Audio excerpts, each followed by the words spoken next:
My name is JT, and this is a story about how I built my homestead.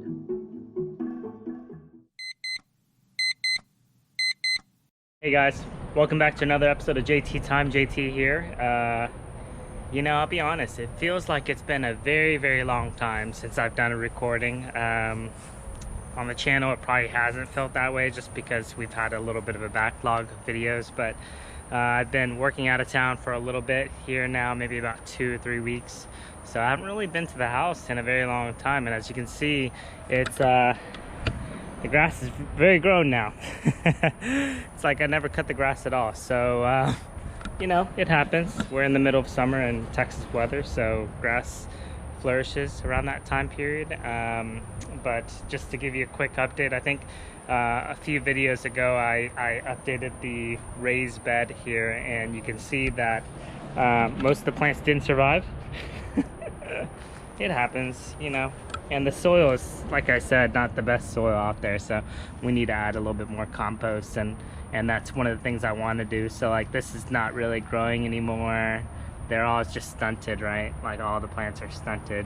The only thing that actually made it through was actually those 2 vines right there, and even then, that's, those leaves are pretty small in comparison to what we're getting at the garden at our rental right now. So I don't have faith that those are gonna make it.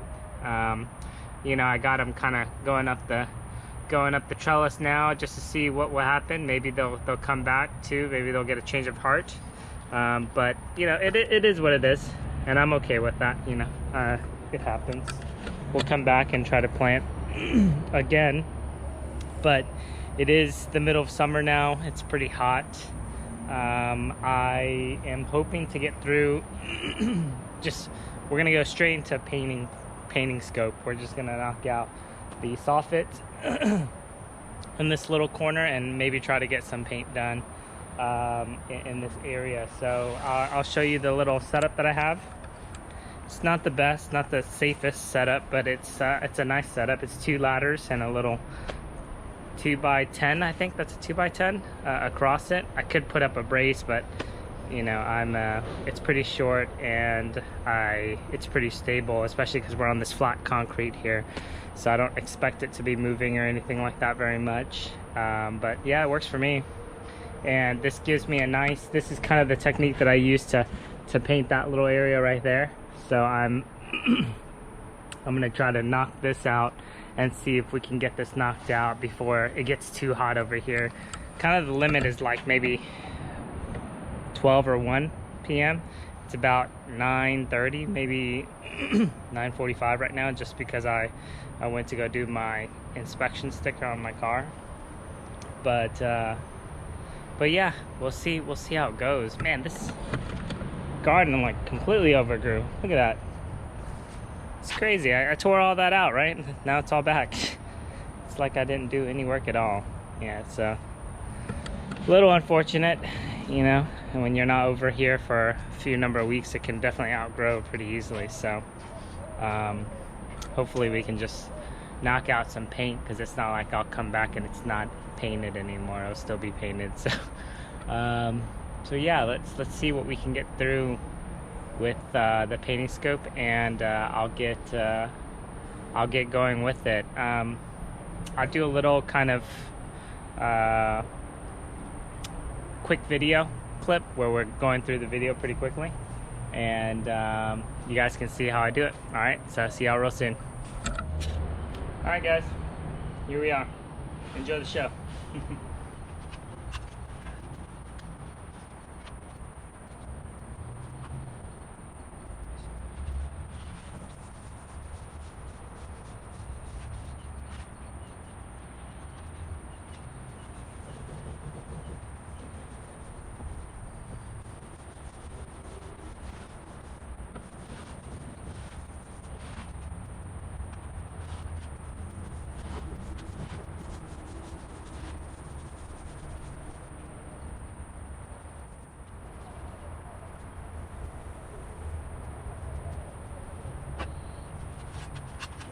All right, that's it. All right guys, it's about 11:10 now. I've been working on this for a little bit over an hour. I want to show you guys a quick progress update. let's dive right into it. The first coat's going on. It looks pretty good. It's a little bit kind of tough that I have to actually do a second coat on this stuff. It's just not thick enough, and it doesn't cover up the primer on the hardy board enough to actually go with just one coat. So I'm gonna have to go through this one more time, but I am rolling through it. It's easier with this little kind of setup that I have to get more distance coverage. I could always just, I guess, maybe get a pole and extend this guy right here, and just not deal with ladders at all. That's an option. But for now, this is working for me. I guess as I progress through it, I might come up with a better solution, and something that's safer too on top of that, in general. But overall, it's moving along. I'm happy with the progress so far. I have a feeling that I'll finish this side and I'll finish that side over there too before I leave. It's hot, like I said, so I'm trying to hydrate as much as I can to reduce dehydration chances and just get it done before it gets too miserable out here. So I'm definitely sweating up a good amount right now. So no need to stop off at the sauna today. But overall, that's the update for now. Let me go ahead and keep going. I'm working through on updating the trim work too. The trim needs to be painted one more time because whenever I did the trim originally, I was painting and caulking at the same time, so the caulk, it's not the same shade as the trim, so I had to paint over that essentially. I'll show you an example. So you can see right here, this is kind of slightly different color than the trim, right, for the caulking right here. So I'm just painting over that, and I'm also giving the trim boards another coat anyways. It doesn't hurt to have them really stand out with a solid white. So that's that update for now. I'll see you guys here in maybe about an hour or so, and we'll see how far I get. All right, talk to y'all soon. All right, guys, that's the end of today. It's about 1 o'clock right now. It's getting pretty hot. You can see that I'm running out of shade. Essentially, you can see it on the floor. So it's time for me to go. Let me give you guys a quick update on kind of what I did. I did knock out this part. I did a second coat. I knocked out this. This is all second coated as well. And you're probably wondering, man, Lee, how did you get so much of this done in such a short time period? Because that's only like an hour and 30 minutes. Well, I sat and thought about it a little bit more, and as I was working through it, I was thinking, well, this is taking forever just rolling it with that little 6-inch roller.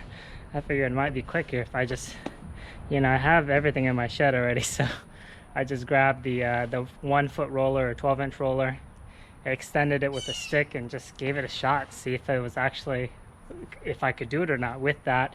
That way I wouldn't have to stand on the ladders, I wouldn't have to move them back and forth. And I mean, it doesn't get everything, but it does get most of it though. So I think what I'm gonna do from now on is I'm just gonna start with the roller, knock out all of this bottom side of the soffit, kind of get the stuff on there, at least enough to where all I have to do is go back and with a paintbrush or a smaller roller, cover up these little corners, these little sections that I can't really get the detail work on, but the bulk of the work is done. Like you can see here, this is 2 coats, and I'm happy with that. That's actually pretty good. I can't even tell that there's primer behind that, the yellow primer that's there. And it looks great to me. So I'm gonna do it this way, and I think I'll be able to really get some progress on this house in terms of the soffit painting and the trim work. I have a little metal kind of flashing that I can use that pretty much blocks the windows off, so I can kind of roll those on quicker too as well. Those will be a little bit of detail work, so that's going to take me a little bit more time, but at least I can knock out a lot of this bulk work pretty quick. with that new technique that I came up with. And you know, this is all a learning process to me. I've done this before on other stuff, smaller projects, but not something this kind of scale. So I'm figuring out better ways to do it and faster ways to do it. So I'm happy with that. You know, every day I'm learning. So I think that's pretty much it for me today. I'll probably be back here maybe in about a day or two to continue working on it. But the one downside, which I'm sure a lot of painters will tell you this as well, is using the roller just eats up that paint. Like I finished that gallon off so quick. It was incredible how quickly I was just dumping the paint in and rolling it on. But at the same time, I mean, time is money as well, so you got to balance that kind of stuff out. And sitting up there with the little paintbrush, moving the ladders around, that's just a lot of work. And you know, it adds on additional risks to me because I have to stand on a little platform. So I'd rather not do that to myself and risk myself getting hurt. So that's the update for now. I guess the next time I'm here, I'll probably progress down this side. I also want to do the opposite side of the house. I really want to leave the front for the end. That's kind of what I like to do. I'll leave the part that really is the curbside appeal for the very end, because then I've honed in my technique and kind of getting a little better at it and making it quicker as well. So we'll see what that looks like, but I'm happy with this. You know, I managed to get most of what I wanted to do done. You'll notice that the little trim there, I didn't knock that out, and I need to paint the trim on the bottom there as well. So those are things that I'll have to do with the ladder, which, you know, it's not like those techniques I can't use again, but at least I can do that. I can knock it out the bottom of the soffit a little quicker. All right, so that's it for me. I'll check you guys next time here on JT Time. See y'all real soon here on JT Time.